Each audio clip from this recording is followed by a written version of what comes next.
제가 마가복음 5장 21절부터 읽겠습니다.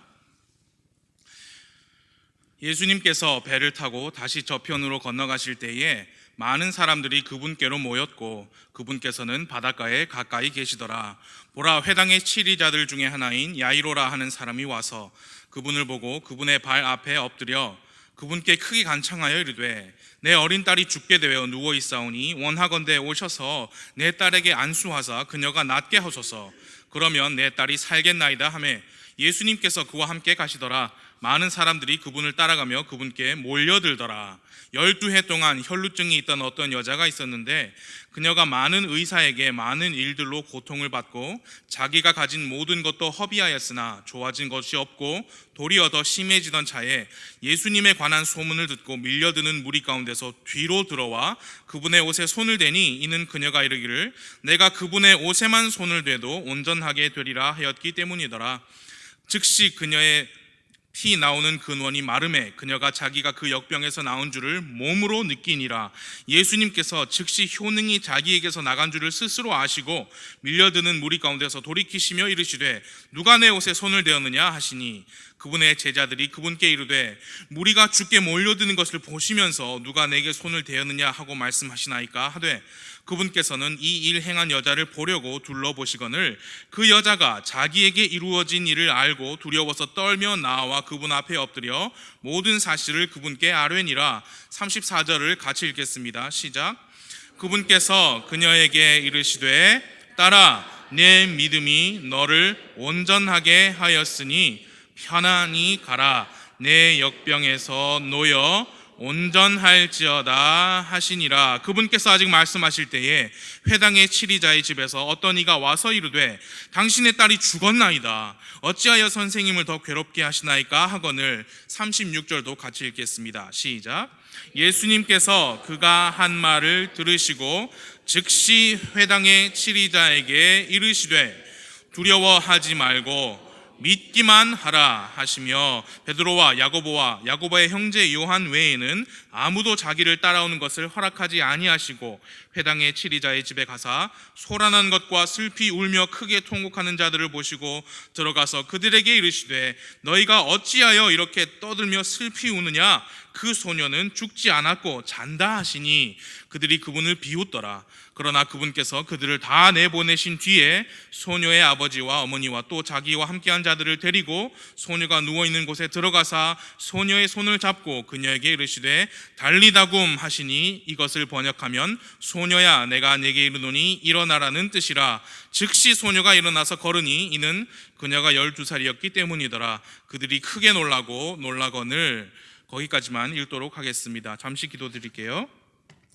하나님, 고된 하루 일과 끝에 다시 하나님의 말씀 때문에 모이신 여기 한 분 한 분 인하여 주님께 감사를 드립니다. 주님, 이렇게 모이신 시간 내시고 노력하여서 이 모임이 헛되지 않으려면 주님께서 우리와 함께 하시고 우리에게 말씀을 주셔야만 합니다. 그리고 우리 모두가 주님의 말씀에 스스로 집중하고 또 성령님의 또 가르침에 잘 우리의 마음을 내어드리는 그런 귀한 예배 시간이 될 수 있도록 주님 도와주옵소서. 주 예수님을 아직 자기 개인의 구원자로 믿지 못한 분이 계시다면 오늘 밤이 그 날이 되기를 간절히 바라옵고 주님께서 그 일을 이루어 주시기를 간절히 기도합니다. 모든 말씀을 예수님의 이름으로 기도했습니다. 아멘. 앉으세요. 먼저 감사의 말씀 드립니다. 지난 주일에 저희 부모님 모셨을 때 친절하게 환영해 주시고 또 사랑의 표현을 많이 해주신 우리 성도님들 감사드립니다. 물론 여기 계신 많은 분들이 저희 어머님, 저희 부모님을 수십 년 전부터 알고 지내시는 분도 많이 계신데 전혀 모르시고 저를 사랑하셔서 저희 어머니께 잘해주신 분들도 많이 계십니다. 감사의 말씀 드립니다. 오늘 저녁 예배를 위해서 제가 가지고 나온 이 설교 말씀은요, 약 11년 전에 제가 신학교 다닐 때 4학년 때 쓴 내용입니다. 당시에 저희 신학교에서 4학년 2학기 졸업반이 되면 주중에 이틀만 학교에서 수업을 받고 3일은 교회에 가서 전담 사역자들을 돕는, 그래서 교회의 실제적인 일을 배우는 그런 시간이 있었습니다. 그때 물론 1학년 때부터 토요일과 주일은 4년 내내 전도하고 신방하고 주일 사역을 했는데 4학년 2학기 졸업반 때는 주중에도 그렇게 했습니다.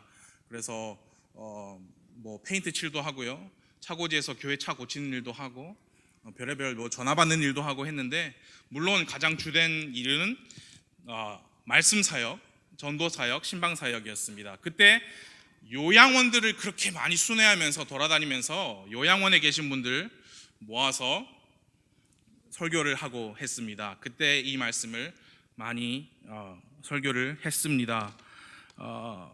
왜냐하면 나이 드신 분들이 많이 계시고 그분들이 함께 계시니까 이 예수님의 치유의 능력에 대해서 말씀을 준비해서 설교하면 좋겠다, 그렇게 생각했었어요. 그때 저는 나이도 어리고 경험도 없었습니다.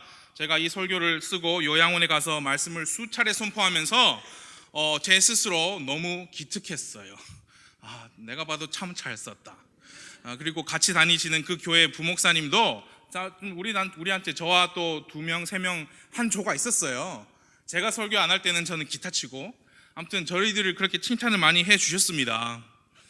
지금 돌이켜보면 설교자로서 이 말씀을 듣고 계시는 그 요양원에 계신 그분들의 마음과 그분들의 입장을 제가 과연 설교자로서 잘 이해하고 공감하고 설교를 했는가, 돌이켜보면 실패, 참패, 아무것도 모르고 그냥 했던 것 같습니다.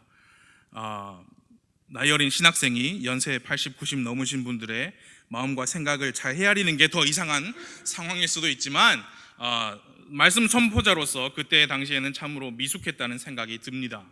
제가 왜 오늘 그 말씀을 다시 꺼내 들고 나왔냐면, 제가 이 말씀이 필요하기 때문이고 우리 모두가 하나님의 말씀이 필요하지만 제 어머니 아프신 것과 전혀 무관하다는 말씀은 드리지 못하겠어요. 제가 이 말씀이 필요합니다. 말씀의 제목은 이렇게 정했습니다. 두려워하지 말고 믿기만 하라. 두려워하지 말고 믿기만 하라. 본문의 내용은 이미 많은 분들께 많이 익숙한 그런 이야기입니다. 이 시점이 예수님께서 지상 사역을 시작하신 지 그리 오래되지 않은 시점에서 이 본문의 사건이 일어났습니다. 이 타이밍, 이 시점에서는 예수님은 아직은 주로 이스라엘 백성들, 곧 유대인들을 대상으로 사역을 하시고 계셨습니다. 성경 말씀에 보니까 유대인들은 이적과 표적을 구한다 라고 말씀했습니다. 그래서 예수님은 자신을 가깝게 따르는, 같이 먹고 마시고 동고동락하는 그 제자들에게는 말씀 사역을 많이 하셨지만, 유대인들, 큰 무리들, 군중을 향해서는 많은 이적과 표적을 행하셨습니다. 이 마가복음 5장 이전에 이미 예수님께서는 갈릴리 호수의 바람과 파도를 말씀으로 잔잔하게 하셨습니다. 그리고 한 사람의 몸 안에 마귀들이 씌원 들렸는데 어찌나 많은 수가 그 안에 있던지 군단이 그 안에 속에 마귀들의 군단이 사람 속에 있는데 그 사람을 고쳐주신 일이 바로 그 앞장에 나옵니다. 그래서 이미 그때부터 많은 사람들이 예수님에 관한 소문을 듣고 몰려왔습니다. 그분을 보려고, 어떤 분인가 보려고. 그 상황인데요, 오늘 본문 말씀에 야이로라는 사람이 예수님 앞에 찾아왔습니다. 그 야이로는 예수님 앞에 엎드려서 자기 딸이 지금 죽게 되어서 누워있으니까 예수님 집에 오셔서 딸에게 안수해 주세요. 그러면 제 딸이 나을 겁니다 라고 요청하였고, 예수님은 그의 요청대로 그와 함께 집으로 향했습니다. 그런데 지금 상황이 너무 많은 사람들이 예수님께 몰리는 상황이었기 때문에 빨리빨리 가실 수가 없었죠. 그러던 중에 한 여자가 예수님의 그 발걸음을 멈추게 했습니다. 본문의 25절을 보니까요, 이 여자는 12해 동안 혈루증이 있던 여자였습니다. 많은 의사들을 이미 만났고 많은 일들로 고통을 받고 또 가지고 있던 재산도 허비한 그런 이 여자인데, 병이 좋아지기는커녕 더 심해지던 차에 예수님께서 근처에 오셨다. 라는 소문을 듣고 예수님을 만나러 갔습니다. 그런데 사람들이 너무 많아서 성경 말씀에 보니까 그 물이 뒤로 들어와서 예수님께 가까이 왔어요. 그 여자는 생각했습니다. 내가 예수님 옷에만 손만 닿아도 내 이 병이 낫겠다. 그런 생각으로 야이로처럼 예수님 그분을 불러 세우지도 않았고 자기 고쳐달라고 요청도 안 했어요. 그저 예수님의 옷에 손만 대었더니 그 즉시 자기 병이 나았던 것을 자기 몸으로 느꼈다. 성경 말씀에 그렇게 말씀합니다. 그리고 또한 동시에 예수님도 자신의 몸에서 효능이 나간 것을 아시고 말씀하셨습니다. 30절에 말씀하셨죠. 누가 내게 손을 대었느냐. 그래서 그 여자가 두려워서 떨면서 예수님 앞에 엎드렸습니다. 그리고 모든 사실을 예수님께 말씀드렸습니다.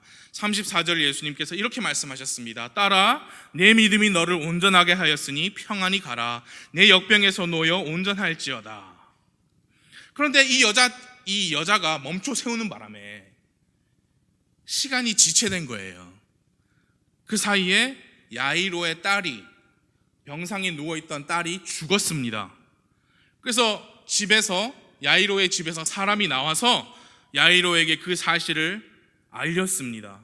예수님께서 그 말을 들으시고 이렇게 말씀하셨습니다. 36절에 보니까 두려워하지 말고 믿기만 하라.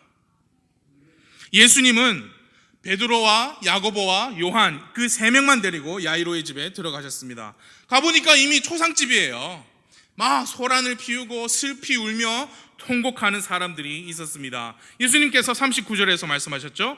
너희가 어찌하여 이렇게 떠들며 슬피 우느냐. 그 소녀는 죽지 않았고 잔다. 사람들은 예수님을 비웃었습니다. 하지만 예수님은 소녀의 부모와 3명의 제자들만 데리고 소녀 있는 데로 가셔서 달리다굼, 소녀야 내가 내게 이르노니 일어나라 라는 뜻의 달리다굼 하시면서 그녀를 그 자리에서 번쩍 일으켜 세우셨습니다. 소녀는 즉시 일어나서 걸었고 그 모습을 본 사람들은 크게 놀랐다고 했습니다. 그것이 이 본문의 내용이에요. 제가 다른 말씀 드리기 전에 먼저 한 가지 말씀을 드리겠습니다. 복음서에 기록된 예수님의 행적들, 특히 예수님께서 행하신 기적들에 대한 설교를 한다는 것은 매우 신중하고 주의 깊게 해야 합니다. 특별히 오늘 본문 말씀 같은 본문으로 너무 많은 설교자들이 마치 교회에 오면 내 기도 받으면 이 교회에 열심히 하면 병 낫는다, 마치 내 안수 받으면 병 낫는다, 그런 잘못된 설교를 많이 하는데요. 여러분, 그게 가능하다고 하면 우리 한국 땅에 병원보다 교회가 더 많을 거예요. 우리나라에 교회가 많다고 하죠. 그런데 병원, 의원에 비하면 아무것도 아니죠. 그런 식의 설교는 사람들을 선동하는 거예요. 그 절박한 심정을 악용하는 겁니다. 오해하시면 안 됩니다. 저는요, 여러분들과 마찬가지지만 저는요, 오늘 밤에도 주님께서 얼마든지 병을 고치시는 능력을 가진 분이라고 믿습니다. 주님께서 원하기만 하시면 지금도 1000번이고 10,000번이고 기적을 행하실 수 있는 그런 전능하신 분이 우리 하나님이십니다. 그러나 병을 고치시는 분은 하나님이지 교회 목사가 아닙니다. 주님께 달려있는 거예요. 그래서 우리는 주님께 간구를 드리는 겁니다. 간청을 드리고 주님께 매달리는 겁니다. 구하고 또 구합니다. 오늘 아침에도 목사님과 전도사님과 함께 간구 드렸습니다. 그런데 고쳐주시는 분은 주님이고 그 선택도 주님의 선택이고 전적으로 모든 것은 주님의 주권에 달려있는 겁니다. 그래서 두려워하지 말고 믿기만 하라고 제목을 말씀드릴 때, 여러분, 두려워하지 말고 믿기만 하시면 그 병 낫습니다 라고 제가 그 말을 하는 게 아닙니다. 아니에요. 오해하시면 안 돼요. 그럼 뭘 믿을까요? 두려워하지 말고 믿기만 하라고 하는데 뭘 믿을까요? 오늘 저녁에 짧게 세 가지만 말씀을 드리겠습니다. 첫 번째로 두려워하지 말고 믿기만 하십시오. 뭘 믿느냐? 주님은 여러분과 저의 간구를 듣고 계시다라는 것을 믿으시기 바랍니다. 주님은 우리의 기도와 간구를 들으십니다. 그리고 주 하나님은 우리의 기도와 간구를 듣기 원하십니다. 그러니까 성경 말씀에 구하라, 찾으라, 두드리라 명령하신 겁니다. 그걸 원하시니까 예수님께서 너희는 이런 식으로 기도하라 하시면서 모범 기도를 보여주신 거예요. 여러분, 기도와 간구는 우리의 특권입니다. 우리의 특권, 그리스도인들의 특권입니다. 왜 그것이 특권이냐? 우리는요, 여러분 초파일 사진 보셨습니까? 여러분, 우리 크리스찬들은요, 보지 못하고 듣지 못하는 어떤 형상에게 간구하지 않습니다. 우리는 사시고 참되신 주 하나님께 간구를 드리기 때문에 우리만 가진 우리만의 특권입니다. 여러분, 이 세상에 그런 사람들이 있어요. 능력 많고 돈 많고 전화 한 통이면 여러분과 제가 가진 소소한 문제 바로 해결해 줄 수 있는 그런 사람들, 능력자들 이 세상에 있지만 우리가 그 사람들 모르고요, 그 사람들이 나 몰라요. 우리가 왜 기도와 간구가 우리에게 특권이냐?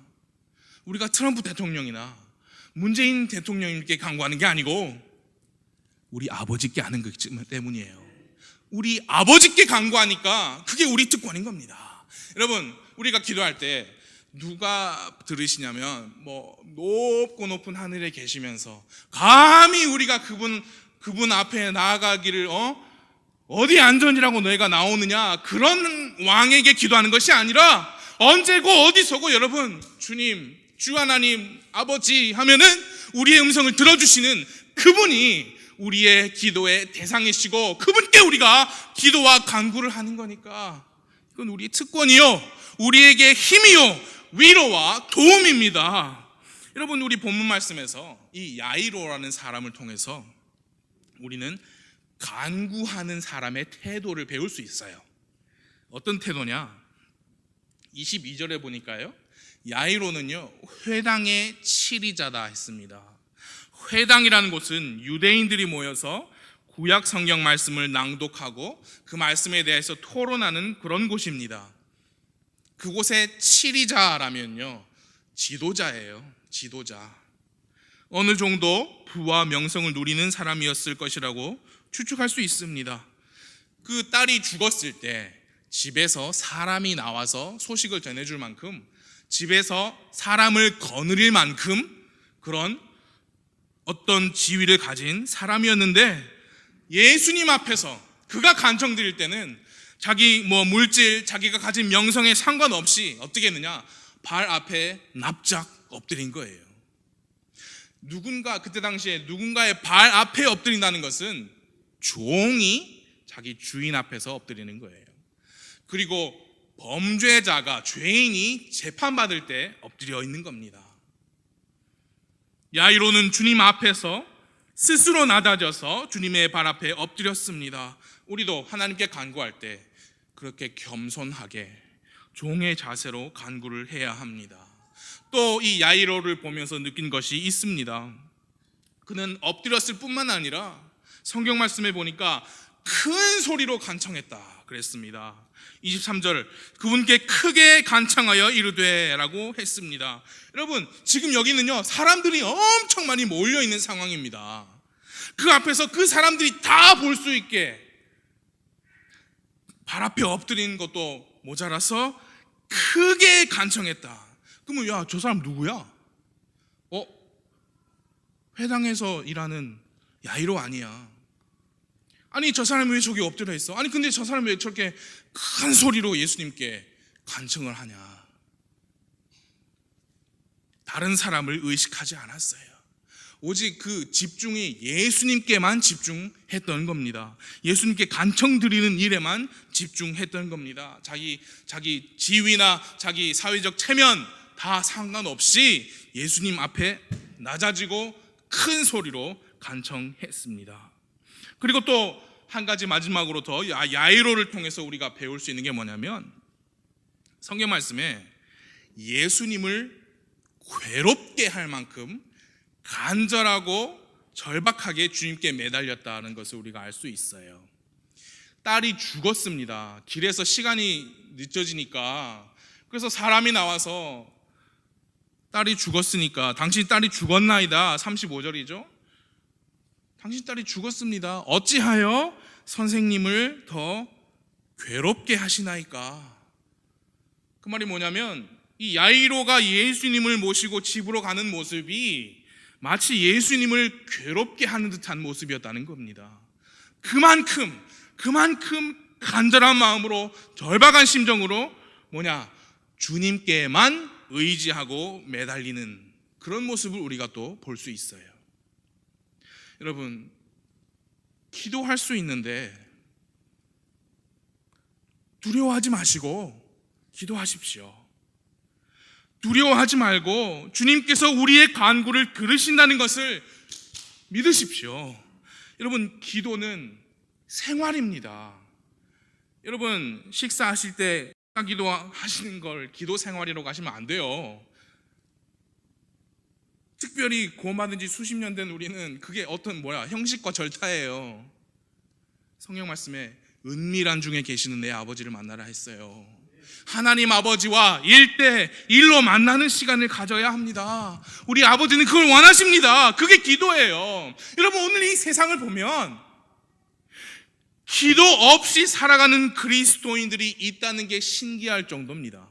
어떻게 지금 이 현 세상을 보고 기도를 하지 않고 살아갈 수 있는가? 왜 기도하지 않으십니까?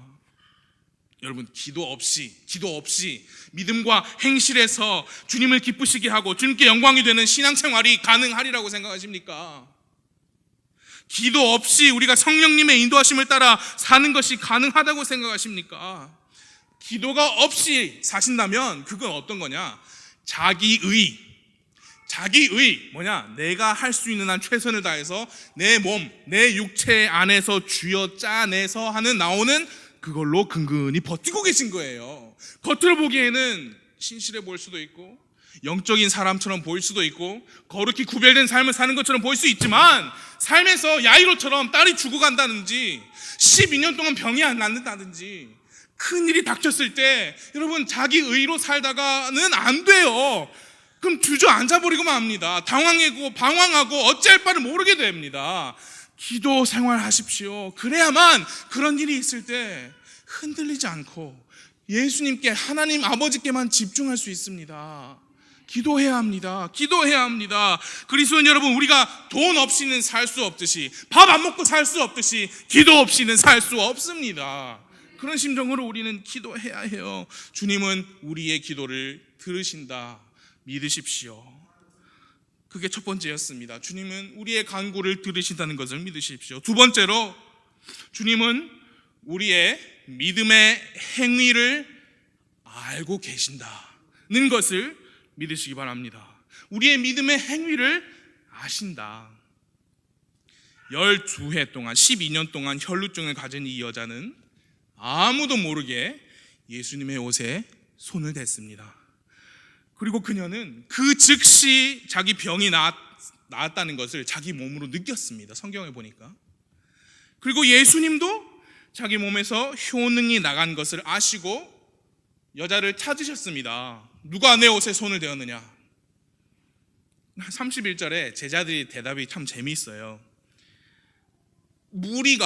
이 사람들이 무리가 주님께 모여든 걸 보시면서 누가 내게 손을 대었느냐 말씀하시나이까? 예수님, 사람이 이렇게 많은데, 아니 예수님, 저도 예수님 한 10번은 터치했겠네요. 지금 상황에서 누가 손을 댔다니요? 사람들의 둘러싸여 있어요. 그 둘러싸여 있으면서 예수님 몸에 팔도 닿고, 그쵸? 손도 닿으실 수도 있어요. 많은 사람들이. 근데 그 많은 사람들하고 이 여자의 터치가 무슨 차이냐? 믿음의 차이입니다. 믿음의 차이. 이 여자는 예수님 옷에만 내가 손이 닿아도 내 병이 나을 것이라는 믿음이 있었고, 다른 사람들은 그런 믿음 없어요. 관심 없고 그저 이 신통방통한 이 사람이 누구냐, 그 호기심에 몰려든 거예요. 예수님 옷에 손을 닿은 즉시 병이 나았고, 예수님도 그게 뭐냐? 믿음의 행위예요. 믿음의 행위. 내가 예수님 옷에만 닿으면 내가 낫는다는 믿음 가지면 뭐합니까? 가야죠. 예수님 만져야죠. 그 믿음의 행위를 했는데 예수님도 믿음의 행위를 즉시 아시고 누가 내 옷에 손을 대었느냐 하셨던 겁니다. 그 여자는 믿음의 행위를 보여줍니다. 그리고 그 믿음을 가진 것을 행동으로 옮긴 것을 보여줍니다. 성경의 야고보 선생은 행위가 없는 믿음은 죽은 믿음이다 라고 했습니다. 그 말은 믿음과 행위가 있어야 진정한 믿음이 되니까 그걸로 믿음과 행위로 구원을 받는다는 말씀이 아니고, 구원받은 여러분이 가진 그 고귀한 믿음 행위로 보여주지 않으면 아무런 유익이 없다는 말씀입니다. 우리가 찬송합니다. 예수 구원하신다. 예수 구원하신다. 우리는 그것을 믿습니다. 그러나 우리가 그것을 믿기만 하고 예수 구원하신다라는 메시지를 전하는 행동을 하지 않으면 유익이 없어요. 기쁜 소리 들리니 예수 구원하신다. 만민에게 전하라. 예수 구원하신다. 가라 주 명하시니 산과 바다 건너서 온 세상에 전하라. 예수님 구원하신다. 그 예수님께서 주시는 구원은 우리의 행위로 절대 받을 수 없고 믿음으로만 받습니다. 믿음으로만 받아요. 죄인이 뭘 잘해서 절대 구원받을 수 없습니다. 그리고 모든 사람은 죄인이고요, 예수님만이 죄의 문제를 해결해 주실 수 있는 해답이에요. 그래서 여러분, 이 크리스티애니티, 기독교, 우리 한국말로는 좀 부적절해요. 아무튼 기독교 신앙이라는 것은 배타적이에요. 뭐냐? 이게 진리예요. 그래서 이 말씀의 내용이 아니라면 그건 진리가 아닌 거예요. 요즘 21세기 후기 현대주의는 뭐라고 하느냐? 절대적인 건 없어요. 상황에 따라, 시대에 따라 각각 케이스 바이 케이스, 그런 말 들어보셨죠? 케이스 바이 케이스대로 진리라는 것이 이렇게 될 수도 있고 저렇게 될 수도 있고, 남자가 여자 될 수도 있고 여자가 남자 될 수도 있고 둘 다 될 수도 있고. 지금 그런 시대에서 여러분, 이 기독교 신앙이 무엇이냐? 이게 아니면 너희들 다 틀려, 그거예요. 그래서 예수 그리스도의 복음은 어린 아이들도 듣고 받아들일 수 있도록 간단하고 쉽습니다. 이 세상에 의인은 없습니다. 모든 사람이 죄를 지어서 전부 다 죄의 값을 치러야 되는데 하나님께서 그 사람들을 지옥 가는 것을 원하지 않으셨어요. 왜냐? 사랑하셨기 때문에. 그런데 하나님 앞에서 누구 하나 의로운 사람이 나와서 내가 대신 죄 받을게요, 형벌 받을게요, 이 사람들 살려주세요 라고 할 만한 자격이 있는 사람이 없다고 말입니다. 모든 사람이 아담 피를 받았으면 다 죄인인데 어떻게, 누가 그런 말을 하겠어요? 그래서 사람도 아니신 하나님의 아들 예수님이 사람의 몸을 입고 태어나신 거예요. 육신의 아버지 없이 처녀의 몸으로 태어나셔서 그 거룩한 피가 여러분과 저, 이 세상 모든 죄인들의 죄를 대신하여 흘려주시고, 그 피 아래에서 여러분의 믿음을 그 피 아래 두시면, 하나님, 제가 죄인입니다. 그러나 주 예수 그리스도의 피가 죄를 용서하고 죄를 깨끗하게 하심을 제가 믿습니다 라고 그분을 받아들이면 여러분 구원받습니다. 그 말이 무슨 말이냐? 죄 문제가 해결된다는 말입니다. 그 피 없이는 죄 문제 해결할 방법이 없습니다. 그래서 여러분, 이 구원의 복음은 심플하고 간단합니다. 어린아이도 받아들일 수 있어요. 그거를 받아들이든지 거부하시든지 둘 중에 하나지, 예수 그리스도의 복음을 논리적으로 무너뜨릴 수는 없습니다. 예, 완벽한 말씀이기 때문에 완벽한 공의가, 진리가, 또 은혜가 이루어진 십자가이기 때문에 그걸 무너뜨릴 수 없어요. 반박해서, 토론해서. 그걸 거부하든지 받아들이든지 둘 중에 하나예요. 왜 거부하시겠습니까? 돈 내고 사람 말 아닙니다. 이것은 하나님의 선물이라고 했는데 왜 거부하십니까? 왜 거부하십니까? 그런 믿음을 가졌으면 그거는 행위로 된 게 아니잖아요. 모든 행위는 예수님께서 해주신 거고요. 우리는 믿었잖아요. 그렇죠? 믿음으로만 구원받습니다. 그러나 구원받은 사람은 그 다음부터는 믿음의 행위 없이는 우리의 구원자 예수님을 기쁘시게 할 수 없습니다. 행위로 구원받지 못하지만 구원받은 사람이 믿음의 행위 없이는 우리 주 하나님을 기쁘시게 할 수 없습니다. 이 여자에게서 배울 수 있는 점은 자기 믿음의 행위였잖아요. 옷에 손을 대고 그 즉시 자기 병이 나았다는 것을 스스로 몸으로 느꼈어요. 그리고 예수님도 아셨습니다. 효능이 나갔다. 뭘 배울 수 있느냐? 여러분과 저에게 믿음의 행위라는 게 있으면 누구보다도 나 스스로 먼저 그 믿음의 행위의 효과, 뭐라고 표현할까요? 복, 믿음의 행위가 나에게 주는 기쁨, 평안, 주 예수 그리스도의 복을 내가 먼저 알아요. 여러분, 전도라는 거 하지 않으면 그 기쁨 아실 수 없습니다. 전도하는 믿음의 행위를 하는 사람만 그 기쁨을 알 수 있습니다. 지난 목요일 화요일에도 제가 옌드류 선교사님과 윗반송에 가서 전도했어요. 3시간 했는데 아무도 구원받지 않았고요. 아무도 우리에게 물어보지 않았어요. 이게 뭐예요? 저 알려주세요. 그냥 받기만 하고 지나가고. 예, 회심한 사람 아무도 없지만 그게 뭐예요? 그게 더운데 땀 삘삘 흘리고 헛수고 아니에요? 아닙니다. 어떻게 아냐고요? 해봤으니까 알아요. 해봤으니까 압니다. 그게 보람이 있다는 것을. 그게 믿음의 행위입니다. 여러분, 교회에서 어린아이들 가르치는 거 아무것도 아닌 것 같죠? 가르치시는 분만 그 보람을 아십니다.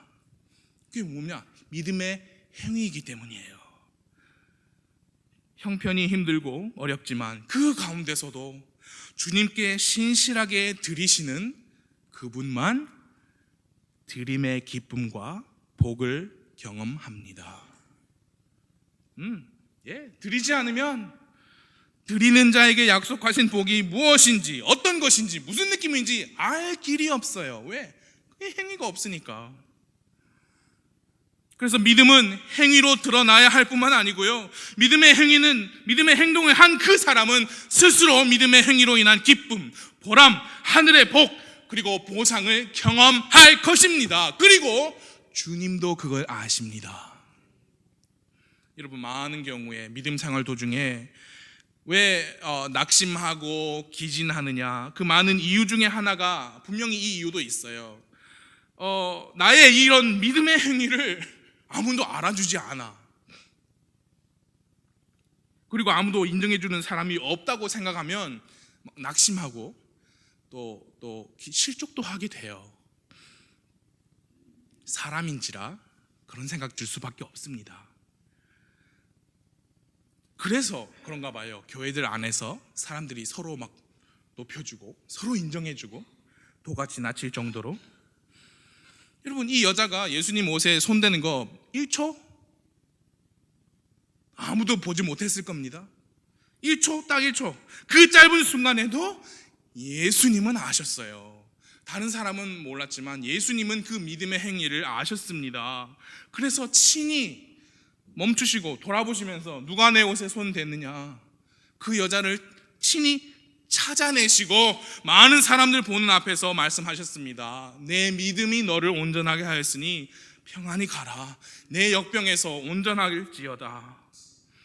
여러분 삶 속에서 믿음을 지키시고자, 또는 믿음 때문에 여러모로 수고하시고 노력하시는 일들이 여러분 삶에 분명히 있으실 것입니다. 교회 안에서도 마찬가지입니다. 믿음의 행위예요. 여러분, 우리가 뭐 여러분 봉사하신다고 돈 주는 거 아니잖아요. 이건 믿음의 행위거든요. 그런데 믿음 때문에 그렇게 봉사하시고 또 드리시고 경우에 따라서는 많이 물질적으로나 시간적으로나 희생도 하세요. 여러분 그러다 보면 나는 이렇게 수고하고 섬기고 봉사하는데 목사님이 몰라주는 경우가 있을 수도 있어요.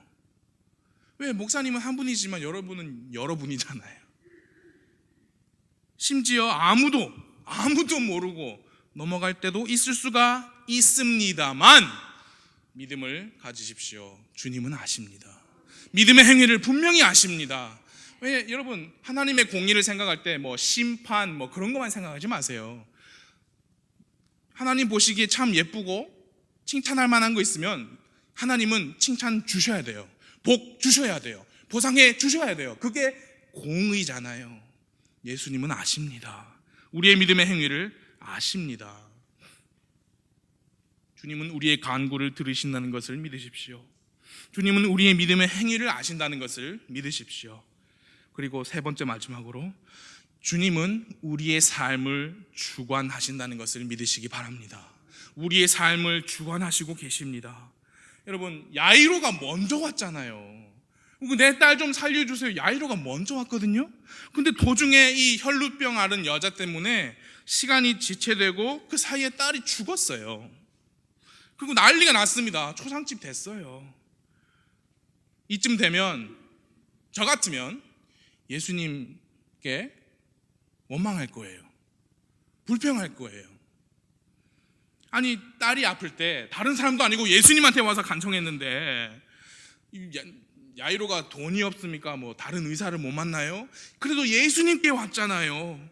그 발 앞에 엎드렸습니다. 그렇게까지 했는데 중간에 다른 여자 고쳐주신다고 우리 딸이 죽었습니다. 여기에서 우리가 배울 수 있는 게 뭐냐면 우리의 시간표는 하나님의 시간표와 다릅니다. 그것을 배울 수 있어요. 우리의 생각과 하나님의 생각은 다릅니다. 여러분 그분이 창조주이시고 우리가 창조물이라면 우리에 대해서 누가 더 잘 알겠어요? 우리가 더 잘 알겠습니까? 아버지가 더 잘 아시죠. 예. 그래서 그분께서 우리의 삶의 모든 것을 주관하신다. 그걸 믿으셔야 해요. 여러분 지금 저희 가족은 큰 슬픔을 당했어요. 어머니가 아프세요. 그리고 앞으로 치료에 대해서 또 어떻게 살아야 될지 많은 고민들이 있고요. 결정할 것들이 많이 있습니다. 그러나 한 가지 확실한 게 있어요. 무엇이냐?